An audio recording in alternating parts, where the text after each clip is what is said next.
So when I was a high school principal, Bethany and I had the idea that we said, hey, let's start a school. So we met with someone who actually started a school. It was a great meeting. It was wonderful. After the meeting, we went home and Bethany said, if you want to start a school, that's great, but I'm probably not going to send our daughters. So it was like, wow. Michael spent nearly 2 decades working in public education and holds a bachelor's degree in education, a master's degree in Christian leadership, and he has his K through 12 principal certification. He now serves as an assistant pastor at New Life Church alongside the work that they're doing leading the hybrid. And Bethany brings such an important perspective to this work as well. She has a bachelor's degree in biblical studies and a master's degree in counseling and serves alongside Michael in full-time ministry. It's a hands-on, hearts-on, minds-on approach. They need to be able to get their hands dirty. They were planting plants and they were in the dirt. Like, they need to be able to have their hands on things. Listen to their story. They were doing other stuff and now they're serving and it's exponentially growing. But I fully believed in homeschooling and I knew that there was a part of homeschooling that was completely isolating. It's not just one space where kids grow. There are so many spaces where students grow into healthy, capable, resilient young people. I hope that there are families listening to this, that there are educators listening to it, that there are teacher leaders, that there are community leaders listening to this, and they have been inspired by your story.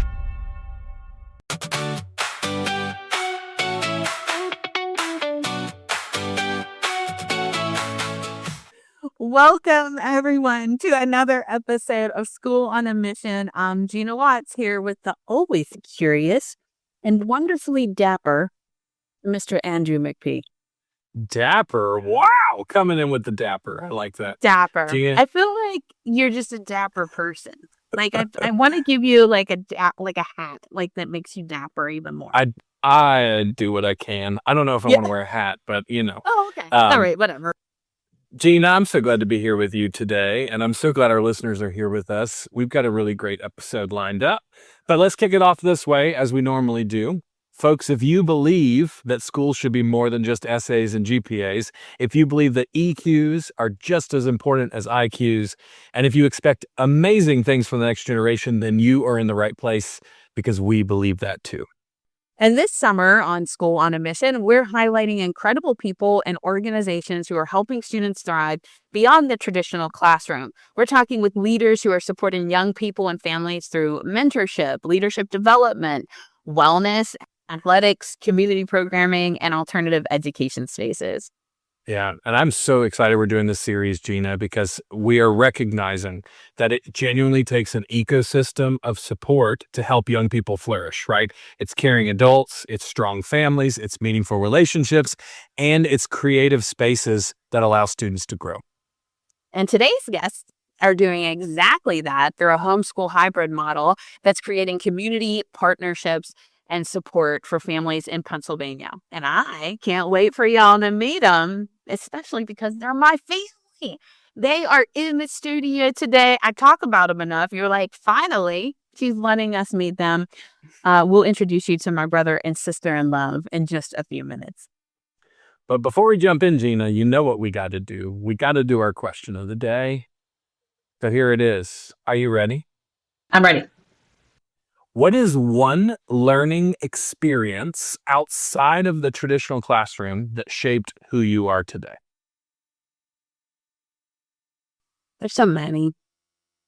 My brother's listening into this, and he'll probably say our various fights and fun Those times. are learning experiences. It's fun.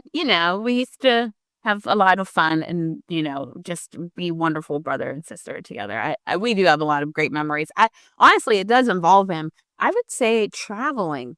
Our mom prioritized traveling over a lot of things. She is a person that likes to be on the go, even to today. Like, she's about to be 74 and going to another country and Hawaii at the end, in September. And we have decided it's just going to happen. It's going to happen. So let's just go with it. And he's always been like that our whole lives. But why that's an important learning experience, what we learned was really to value other people, places, cultures, to learn different things. through travel. We grew up in a pretty, it's an impoverished community, but like it's a rural part of Pennsylvania. It's also very beautiful and has a lot to offer, but um, a lot of people there don't all get to travel. And my mom was like, we might not get new furniture this year, but we're going to go to Disney or we're going to Mhm. go, to California or we're going to go wherever. And honestly, I think that shaped a lot of who I am and my curiosity for other people. So Oh, good. that's Oh, my good. answer. How about you? Yeah, I also, like you, thought of like travel I have done. I thought about internships. I thought about, mentoring things I'm a part of. But honestly, like one of the most influential things in my recent history, so if I look at the last, 5 years, is I have started to intentionally go on these like wilderness adventures. You look like a Um, wilderness person. You just yeah. came out of the woods. Okay, I tell me love a good more. hike. I love a good hike. But what I have found is putting yourself in intentionally um, complex, but also difficult situations, right? Because nobody's like sleeping in the woods going, I prefer this to my bed at home with air conditioning. Like nobody's ever thought that thought before, right? That's not why people do it. Like you do it to do the exact same thing you were talking about with traveling with your mom, which is it widens your perspective. It helps you understand the concept that I am a limited human being and I can't do it all. It gives you a connection with nature. The best conversations ever happen while you're out in the wilderness with people that you care about. So that's been a really influential thing for me in the last 5 or 6 years in my life that comes to mind. I love that. And selfishly, I'm so glad we're friends because if there is a zombie apocalypse or something, I know that if I could just get to Andrew, if I get, he can make sure that I will survive in the woods. Yeah, It's I like can you. help you with the woods part. I'm not sure about the zombie part, but yeah, Okay, well, I mean, it'll work out. It's yeah, fine. We always need wilderness friends. we, And not that I'm a diva. I just don't know how to do that. yeah, It's fine. But honestly, as you were sharing, I really do think it's such a good reminder that learning happens everywhere and in so many ways, in so many places, through people, through experiences, through community, through relationships. And today's conversation is going to underline that really well. absolutely. Well, Gina, we are overjoyed. I know you are. I certainly am as well. To be joined by two friends today, Michael and Bethany Jones. They are the founders and directors of The Hybrid in Pennsylvania. And full disclosure here, I already said this, but I want it just in case you might have fast forwarded through our intro. I want everybody to know that these are my people. These are my people. Michael is my brother. Bethany is my sister in love. And so getting to have this conversation with us today is really deeply personal. And I'm so profoundly proud to get to introduce them and their story to all of you. Yeah. And I think our listeners, Gina, will know very quickly that they're not just here because they're related to you, right? Not After at our all. listeners I had hear to more. convince them to do it. They were like, no, we don't have In time fact, for your little they wouldn't podcast. be here if they weren't related to you because you convinced them to be here. So, but honestly, like y'all are going to listen to what they're building, what they're doing, the impact that they're making, and you're going to absolutely understand why they were a perfect fit to spotlight in this series. So we're really excited you guys are here. So let me do a little intro for y'all and introduce you to my family. Michael and Bethany have been married for more than 17 years. I know because I was there. I was in the wedding. And are raising 4 daughters, my beautiful nieces, together in Pennsylvania. Michael spent nearly 2 decades working in public education and holds a bachelor's degree in education, a master's in Christian leadership, and he has his K-12 principal certification. He now serves as an assistant pastor at New Life Church alongside the work that they're doing leading the hybrid. And Bethany brings such an important perspective to this work as well. She has a bachelor's degree in Bible and a master's degree in counseling and serves alongside Michael in full-time ministry. Together, they've spent more than a decade homeschooling their own children, which eventually led them to create the hybrid in 2022. What started as a desire to help families feel supported and successful in their homeschooling journey has now grown into a thriving community serving more than 60 students through shared learning, parent partnership, volunteer teachers, and a really relational approach to education. So thank you both for being here today and saying yes to my forced request. Thank you. You're welcome. So, all right, first question. First question here. You both have experience in ministry, education, counseling, parenting, and homeschooling. All of it. I feel like all of that's required too to do what you're doing. But you have all of those experiences. I'd love to start here. What were you seeing in families or students that made you realize that there was a need for something like the hybrid? You've got all this experience. You're seeing all these people in different spaces. What made you say, let's make the hybrid? Yeah. Well, I can start off. So when I was a high school principal, while I was still in that position, Bethany and I had the idea that we said, hey, let's start a school. And so we met with someone who actually started a school in a rural area in Pennsylvania. We had a team of people that came as well to brainstorm some ideas. And it was a great meeting. It was wonderful. And then after the meeting, we went home and Bethany said, if you want to start a school, that's great, but I'm probably not going to send our daughters. So it was like, wow. And so that made me like, okay, well, we got to really think about this and how are we going to do this? So I left my school position and then I went into ministry full time. And then through that time, we just prayed and we prayed and we prayed to try to figure out there is a need here in the community, but what is it? So we didn't want to just jump into something just to do something. But we wanted to do something because we felt like that's where God was leading us. So as we saw that there was a need in this area, but it's also in around the nation. We saw that there was a need for families to connect with each other, even within themselves. So it was a desire that we saw that families need to connect with other families, but they need to also be able to learn how to connect even better with their own kids as well. And so we realized that as Bethany was homeschooling and I was working in the public school, we saw this need for homeschooling and we saw this desire for community. And that's where the ideas of the hybrid started. I think also too. Yeah, leave that in because I was going to ask you a question. I think also too, in full defense, like I supported him 100%. So it wasn't like I didn't support him in his thought and his passion. It's just that I had been homeschooling our girls while he worked outside of the home full time, and I believed he supported me, but I fully believed in homeschooling, and I knew that there was a part of homeschooling that was completely isolating.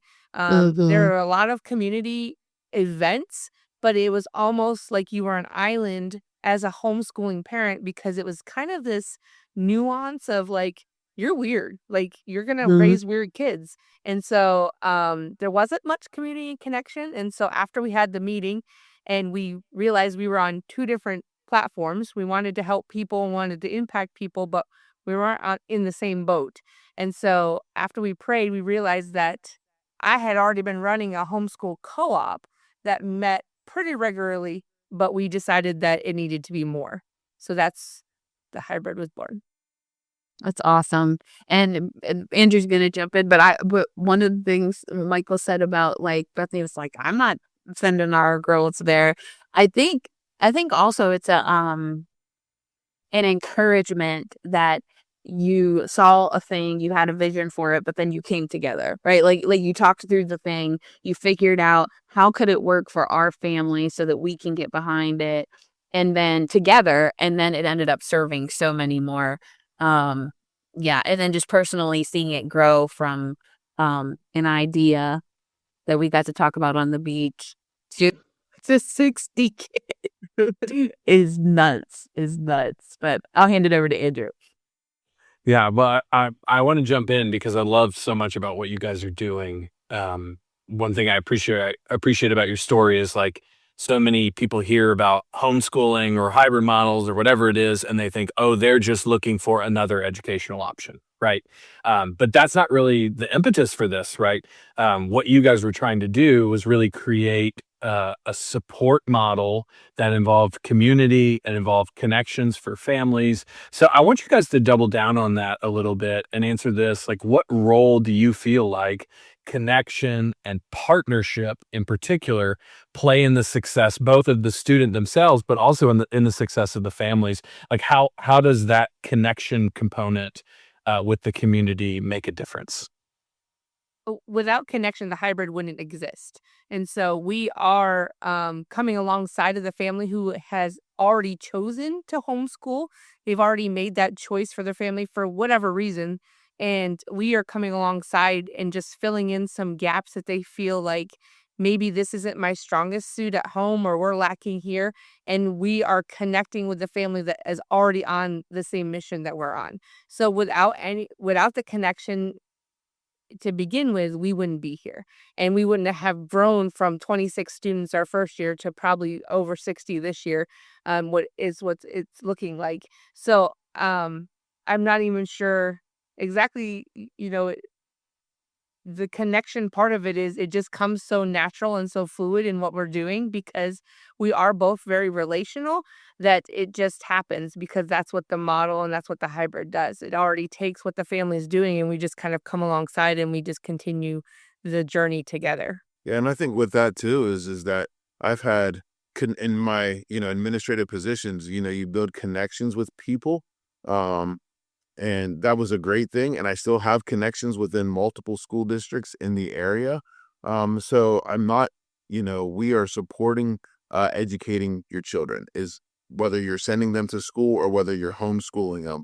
But we definitely believe in that it is a parent's right and they have that opportunity to love on their children and help their children, whatever it is. So that's why we continue to choose to connect within the hybrid, but also within the community as well. I think something also kind of speaks to that connection is we don't advertise our program. We do not have a Facebook page. We do not have social media. We do not have a website. We do not put it out in old school newspapers. We don't do any of that. And we've always said that we want people to come to people. We don't want people to come to just our program. And so we have grown just by word of mouth. And so the connection that we have with families, the connection we've had with communities, with our community that's just proof of the growth because that's the only way the word's getting out. Like we hardly ever talk about it. Like we went to a picnic on Monday and I was like, don't talk about it. And Mike's like, you talked about it. And I was like, it's like, we're like, so like, not that we don't want it to grow. We just want it to be natural. And we want that relationship and that relational aspect and that connection that people have to grow the program, not because somebody sees our ad. Not that that's wrong, but just because they've seen an ad and they think it's cool. So it's such a good lead into my question because I was just thinking about, you went, like you said, you went from 26 to over 60 students. And if you probably talk about it more, it would grow even faster. But the amazing thing that I've witnessed you guys do incredibly well is that, you're using language like it to grow naturally or organically. But really what you're saying is that there's like a discerning fit that happens. Like it's not, you don't need to market it because you're not trying to fill a building. Yeah. Correct. You're trying to help people discern fit if they want to be in community with you and if you're the right community for them to be in. And that's a lesson in itself that I wish we had more time to just teach people on that about fit. So but my question is that, so now you're growing and you're scaling at a rate that feels good for you, right? Like that, this natural expansion. What have you learned about what the students need, right? So like obviously like what 24 students need versus what 60 students need, and those students come with families who are a part of this community. What have you found that they need to thrive academically, socially, emotionally, or spiritually in a space like this? Like what are some of the things that are coming up for y'all? Yeah, we have talked about that in everything that we do. We want to make sure that we focus in on that. We know that, kids need to feel safe. They need to feel secure. They need to know that they're being heard as well. And that's whether you're living in a rural area or in a big city. We see that, like, that families, and kids, that they need people. So people need people, as Bethany and I were talking, whether, you're in a city and you're side by side, where you share a wall with your neighbor, or if maybe your neighbor lives a mile away, we realize that there is a need for people needing people. So with that need, we also see that, but kids need to be heard. They need to feel safe. They need to feel secure in all that they do. We definitely have, in our first year of doing hybrid, we came up with this thing that we really feel like God put on our hearts, which was, it's a hands-on, hearts-on, minds-on approach. Um, that our kids need to have their hands, being able to be on things. They need to be able to learn things, with their hands. They need to be able to get their hands dirty, sometimes physically dirty. We had a homesteading class this year. The kids were, they were planting plants, and they were in the dirt. Like, they need to be able to have their hands on things. But they also need to have their hearts on, as well. Like, because we want our kids to have an emotional intelligence as well, and be sensitive to others. So whenever there's a situation that goes on, or there's an issue, that we're able to talk about it as well. And then lastly is, just the minds on. We want to activate their mind, that they're not just there, that we're, filling in time, but that we're activating their mind and their thoughts, and helping them grow in that as well. So. I think we've also learned some unique experiences too, because I think almost half of our kids come from some kind of adoption or foster care situation. And so we have learned that their structure of learning, including our own family, may look a little bit different because of just past experiences and past trauma that they might be experiencing. So we've been very quick to learn that education also comes with a lot of grace. And so we might have one idea of how you should sit down and you should, do this assignment, quote unquote, for us, but they may look a little bit different because of just how we need to uh, um, adapt to each child's needs. Now, sometimes we're not able to do specific needs, but we do generally try. And our volunteers are amazing. I mean, we have an amazing team that we couldn't do any of this without. And so we have trusted adults who just love the kids that we have probably more than we do. I know they love sometimes my own children more than we do. So, they just have such a passion, and God has developed this team of now, I think, a dozen people that to volunteer 2 days a week to homeschool or to help educate children from sometimes sticky situations. And so we've just really learned how to be creative with our educational approach, but also to set those firm boundaries of like, nope, we're going to do this assignment. I'll sit next to you while you do it. It still needs to be done. But we also have clear communication with their families of like, hey, they're really struggling. Maybe you can work on this at home. And so we've just really tried to adapt to each need if possible. And our team is amazing with that as well. So good. So good. Well, folks, we've got a few more questions for you guys, but before we do, we're going to take a really quick break.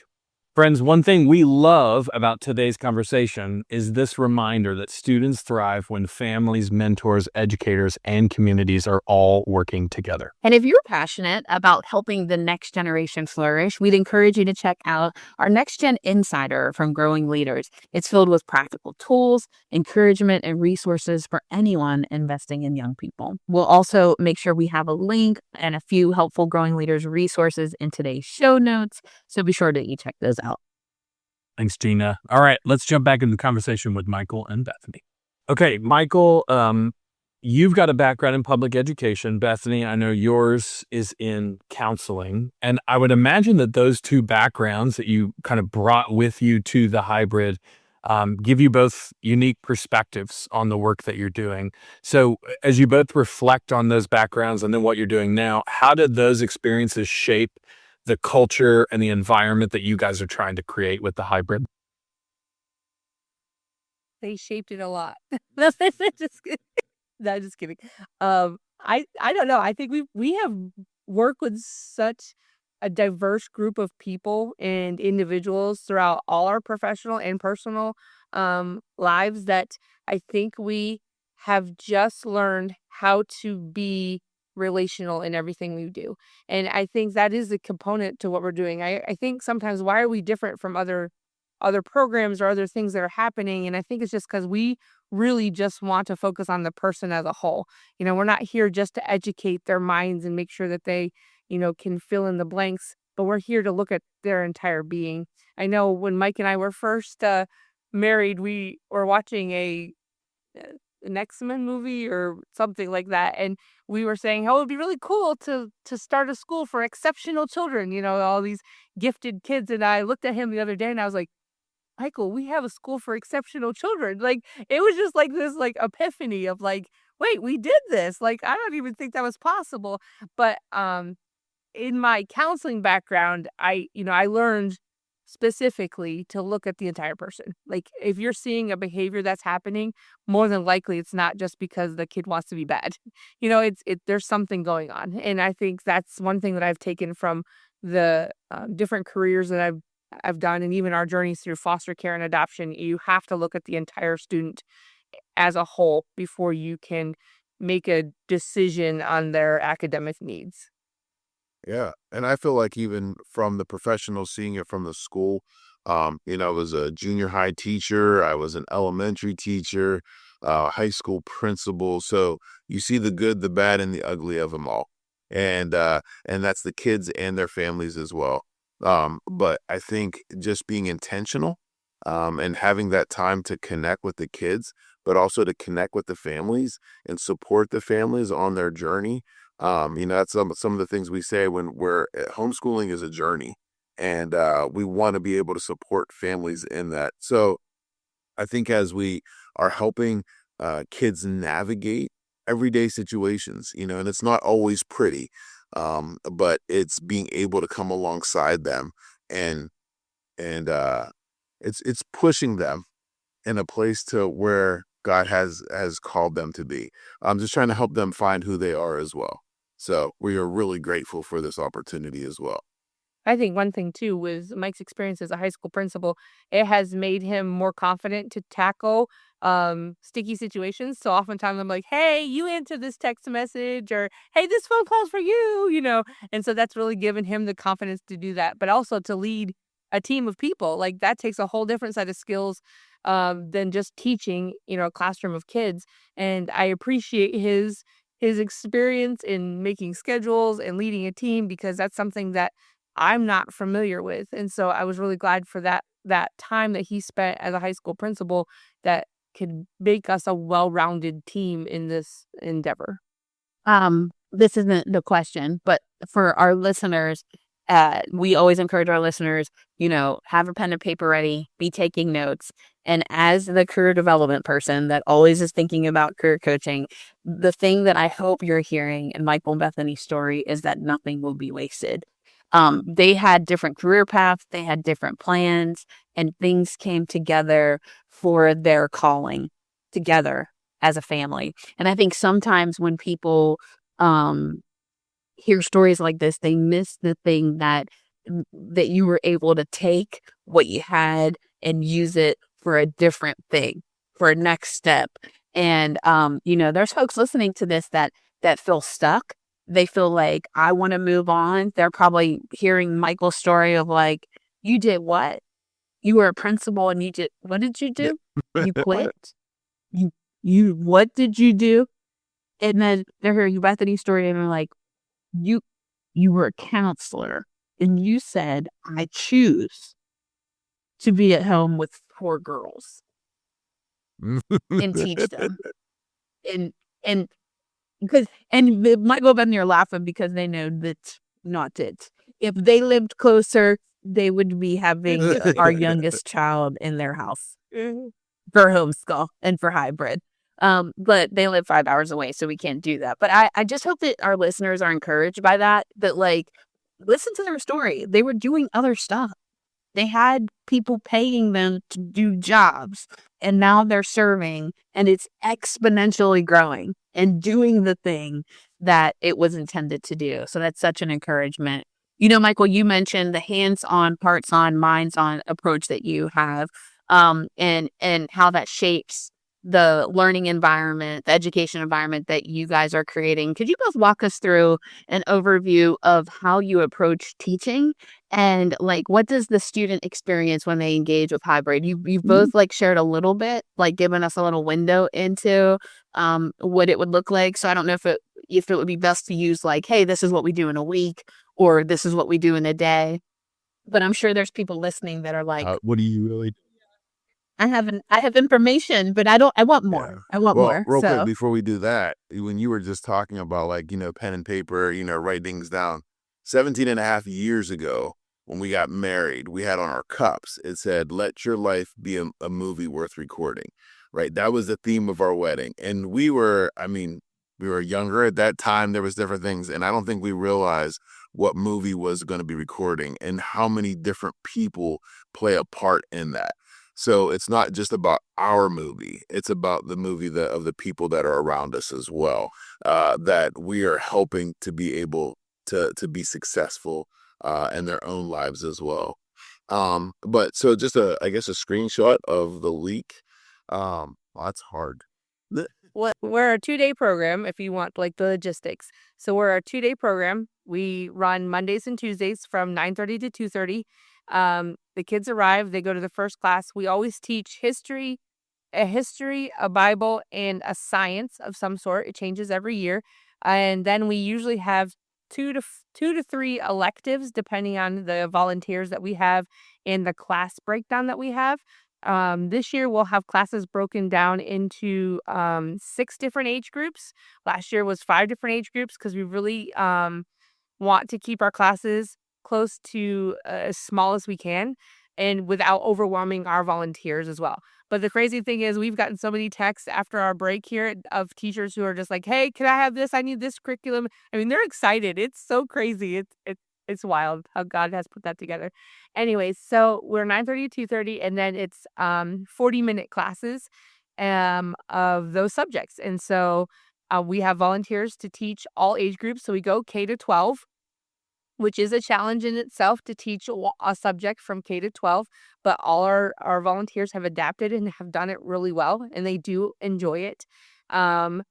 And then we run 2 14-week sessions. So we start in September, we run till just ahead of Christmas, and then we take a break for about a month, and then we run from the middle of January till the middle of April is usually how we run our program. So yeah, we last year we had things like U.S. geography, homesteading. We had Old Testament Bible. We had art, like a hands-on craft. Like they were learning to sew and like weave and like crazy things like that. She was amazing. I mean, this is kindergarten to 12th grade. Yes. Like boys and girls, that all of them were doing it and doing well. Yeah, and they learned the states and capitals, and they did a public speaking, and then a gym class that we always had prayer requests about, that their bodies were sore because they did too many squats in gym class, And I think that the cool thing about the hybrid is, and a lot of people who are homeschooling or who have a stigma of homeschooling think that kids are socialized. I could argue that term, but that's a different time and place. And so it gives a time for kids to learn together. Because when you are at home, you do only learn with the people that are in your home. And so when you have the chance to learn with kids, students, adults, it does help you develop those communication skills that you will need in long-term life. And so that does aid in that part. So if you want to group that under the socialization category, you can do that. But they are learning to work together in a team. And so, I mean, that's kind of what our week looks like. Like I said, it's Mondays and Tuesdays, and we run it from 9:30 to 2:30. So cool. So cool. Well, we're under our last question. This conversation has gone by really fast. I guess I just want to hear what you guys are dreaming about.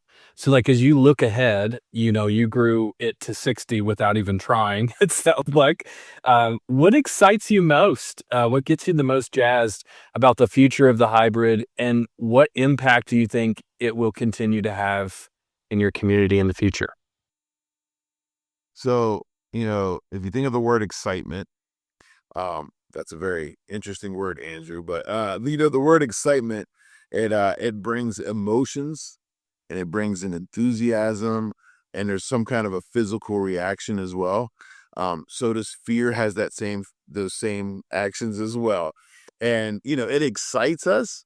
But there's also some fear because it's the fear of the unknown. Like we are growing at a pace where it's like, okay, the building is only so big. And it was interesting because we started off with 2 rooms and then we used another room for lunch. And then it was, okay, 3 rooms and another room for lunch. And then this year, we had 5 rooms and then another room for lunch. So, we are just continue. So it's exciting to see how it grows, but it's not even just about the hybrid. Hybrid's not a program, it's the people. And when I had a message from a parent who was coming, like one of our teachers, like our teachers get here all the time, like they just want to be here to do something. And they said, "Oh, well, I'll be over, but I have to go to this other teacher's house because she is a nail a nail technician, and she was taking her daughter over there to get her nails done for her birthday." So that excites us because it's the relationships that are being built, and it's not even about us. It's just about those relationships are being built within families, and they connect as well. So we definitely see that there's a need, and there's a need of obviously of educating all of our kids. But we get excited because families are feeling more confident that they can do it and that we can be that support system to help them, to push them, to encourage them, to empower them to do what they feel like they're called to do. And some exciting things, we graduated 2 students this year, and now their parents are their facilitators, and so they will graduate with a parent-given diploma, which is recognized in the state of Pennsylvania. But, we were able to give them a graduation ceremony with a full-on cap and gown, and so it's things like that to see the success that excites us for future. Um, as our kids grow, they get older too, so their futures excite us, but I think overall, we're just excited to see where the Lord leads us. I don't think we thought it would be what it is. I don't, each year I think we step back and we say, okay, is this still what we're supposed to be doing? Is this what this looks like? And I think each year we say, yeah, because we need it as a family. I'm not sure that we could continue the journey of homeschooling if we didn't have the hybrid as well, which is weird. Homeschool 4 kids or teach 60 kids. Some days I'd rather teach 60 kids. So it, but I think when we see those families who are like, I literally cannot do this anymore, continue to do it, we're like, okay, God, this is still the calling you have for us. And I think that excites us as well as gives us a little trepidation. But I think overall it's excitement. It's so good. It's such a reminder that, so much of the time when we experience something we call calling, it's something we have to keep saying yes to every single day, and it feels like you guys are doing that. So this has been such a great conversation. We're so grateful that you guys chose to spend some time with us, or we're actually forced to spend some time with us by Gina. But I do really love hearing how intentional you guys are and how you're creating not just educational space, but also community where students, families feel known, they feel supported, they feel connected. Those things really matter. So thank you so much for sharing that with us. And I'm just going to take a minute here and personally just thank you and also tell you, I tell it to you privately, I'm telling it to you publicly. I love you both so much, and I'm so proud of you. And I'm going to try to not cry right now, but it's fine because our listeners are fine. They know who I am. It's season 4. They know who I am. But as your sister, it has been really beautiful watching the way that you pour into families, that you pour into students, that you deeply care about the next generation, and that you think of it in this holistic way that doesn't exclude families, but prioritizes them and creates community for those families to thrive and ensure that not only are their children successful, but the community around them, the village around them is successful. And what you're building, it's so incredibly evident that it's needed in more communities around the world. And I hope that there are families listening to this that there are educators listening to it, that there are, teacher leaders, that there are community leaders listening to this, and they have been inspired by your story, and that your girls will continue to grow up and just be so proud of their parents. I love you. Maybe Love ya. just as much Thank as you I guys am. so much. I love you both. Yeah, Thank this you. has been so good. So good. Good words, Gina. Well, for me, I think today's conversation is a great reminder of the reason that we do this podcast, but also the reason that we chose the theme for this summer, which is it's not just one space where kids grow. There are so many spaces where students grow into healthy, capable, resilient young people. And when we recognize that, it allows students to be at their absolute best. Well, that brings us to our final segment, Tears and All. It's time for a DMI. DMI, of course, stands for Don't Miss It. We will both highlight the one thing from today that we don't think that you should miss. So, Mr. McPeak. My turn first. I think I know. I already know what it is. And that's why I wrote down 3, because you're going to take the one that I wanted to say, which is fine. But what is your DMI? Let the audience know. Well, I did really like the hands-on, the hearts-on, the minds-on. I knew that you knew. Gina muted herself, so you can't see her freaking out. She knew that I was going to say that. I did really like that. I think more educators in all contexts need to be thinking about the holistic student, right? Engaging the whole student.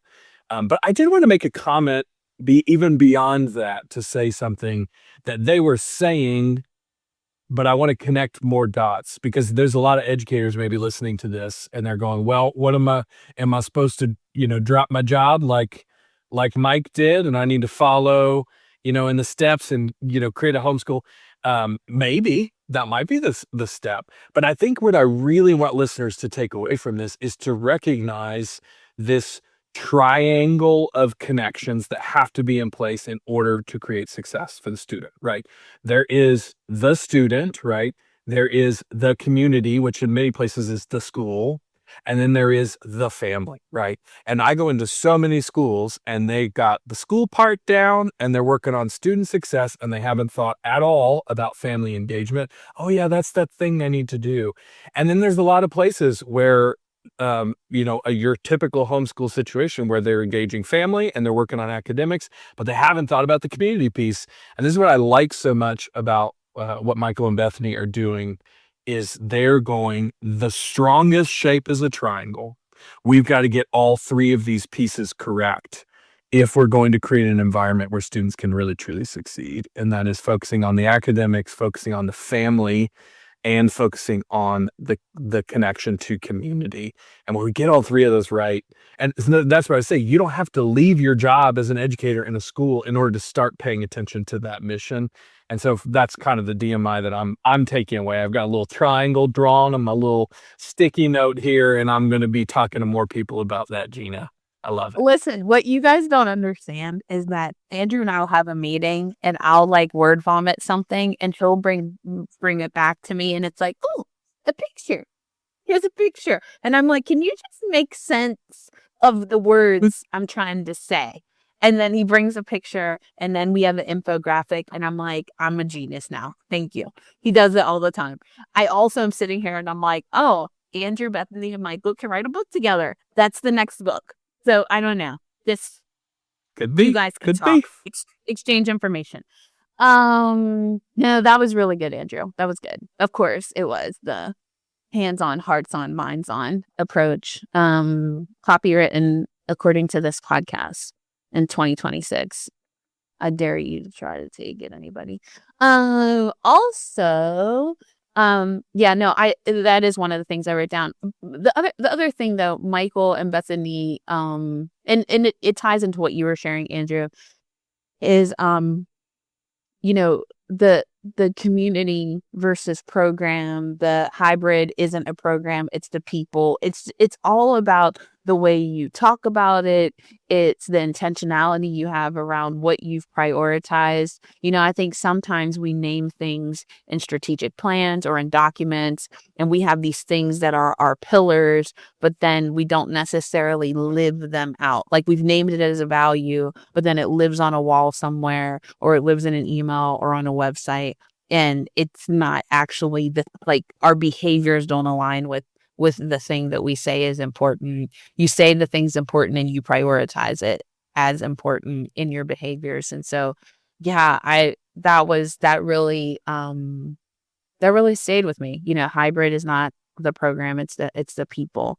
That's how this all works. And at the end of the day, folks, I know we're talking a lot about AI right now in our world, and shout out to Andrew and his book that is forthcoming about AI. And it has its place and it's important, but it can't replace people. It can't replace people in the sense of community and connection and relationships. There's some things that technology cannot do for us.